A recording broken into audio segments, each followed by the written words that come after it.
د علق مبارکه سوره چې د قرآن عظیم الشان شپږ نوېومه سوره ده په مکې معظمې کې رانازله شوې ده 19 مبارک آیاتونه لري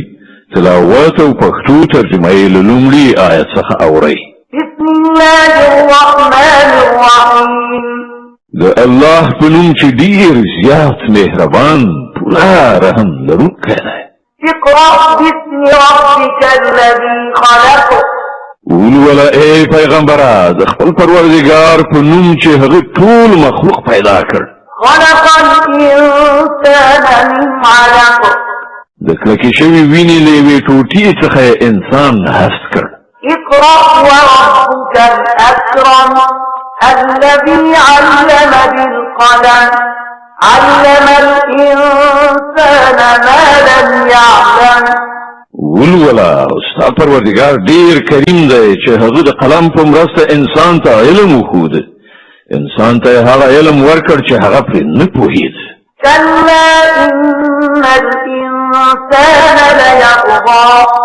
أن رآه استغنى هیڅکله داسې نه ده انسان سرکشي کوي په دې اساس چې هغه خپل ځان بېنیازه ویني إن إلى ربك رجعا په داسې حال کې چې ورګرځېدل ارومرو همدا ستا د پروردګار په لوري دي أرأيت الذي ينهى عبدا إذا صلى ته ګورې هغه څوک چې یو بنده یعنی محمد منع کوي کله چې هغه لمونځ کوي أرأيت إن كان على الهدى أو أمر بالتقوى ستا څه ګمان دی که هغه بنده په سمه لاره وي یا د پرهیزګارۍ ښودنه کوي أرأيت إن كذب وتولى ستا څه ګمان دی که دا منع کوونکی شخص حق دروغ ګڼي او مخ واړوي ألم يعلم بأن الله يرى آیا هغه نه پوهېږي چې د ده کړه الله ګوري كلا لئن لم ينته لنسفعا بالناصية ناصية كاذبة خاطئة هېڅکله داسې نه ده چې ګمان کوي که هغه له دغو کړو څخه لاس وانخلي نو موږ به یې د وچولي ویښته څڼې ونیسو را به یې کاږو د هغه وچولي چې دروغجن او ډېر زیات خطاکار دی فليدع ناديه سندع الزبانية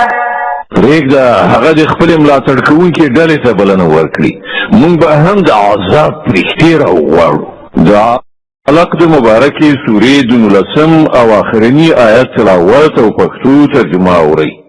د دې آیت په اورېدلو سره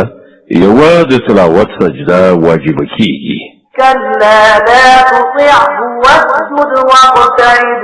هېڅکله داسې نه ده چې دی وایي د هغه خبره مه منه او سجده وکړه او د خپل پروردګار نږدېوالی وګټه